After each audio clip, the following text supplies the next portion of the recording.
Franklin is lost.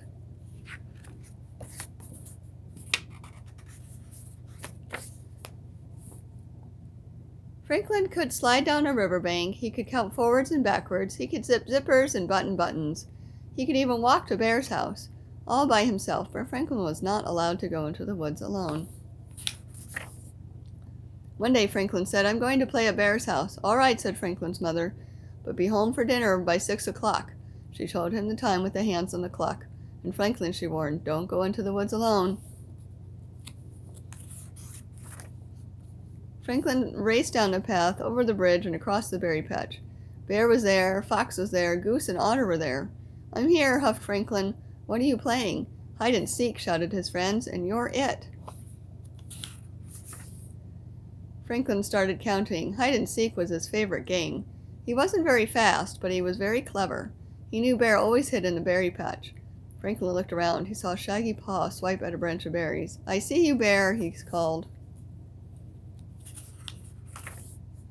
Franklin spotted feathers and fur under the bridge. "I see you, Goose. I see you, Otter," he called.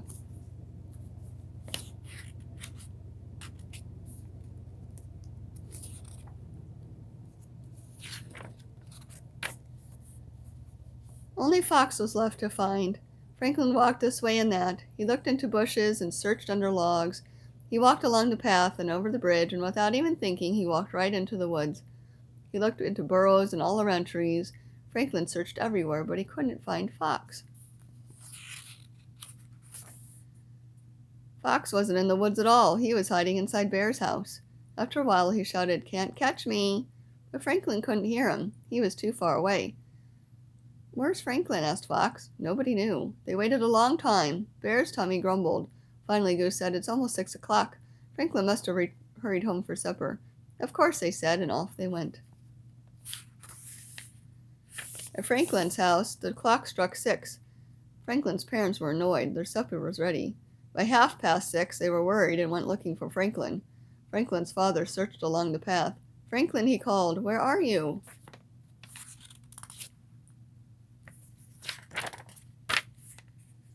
Franklin's mother talked to his friends. "Where's Franklin?" she asked Bear.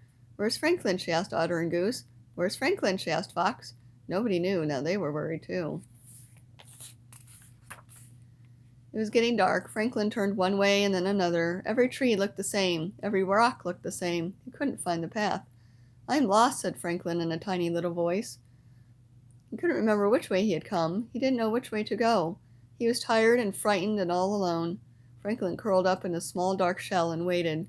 Somebody would come, sometime, wouldn't they? Dark shadows flitted across the rocks. "Who's there?" whispered Franklin, but no one answered because it was the clouds blowing across the face of the moon. "Woo-hoo! Who's there?" whispered Franklin, but no one answered because it was Owl far, far away. "Hoo-hoo!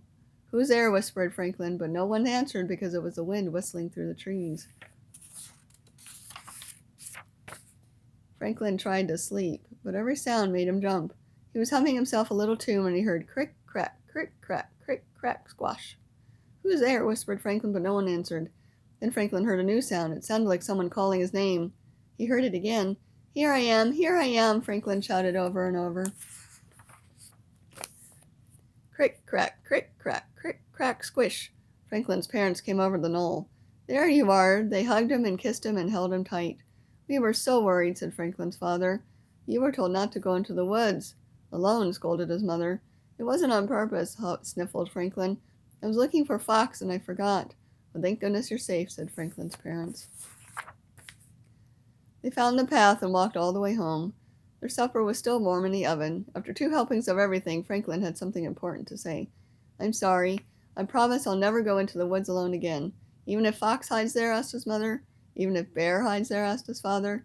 "Even if everybody hides there," said Franklin. It was 1:30 bedtime. Franklin crawled into his warm, safe shell. "Good night, dear," said his parents, but no one answered because Franklin had fallen fast asleep.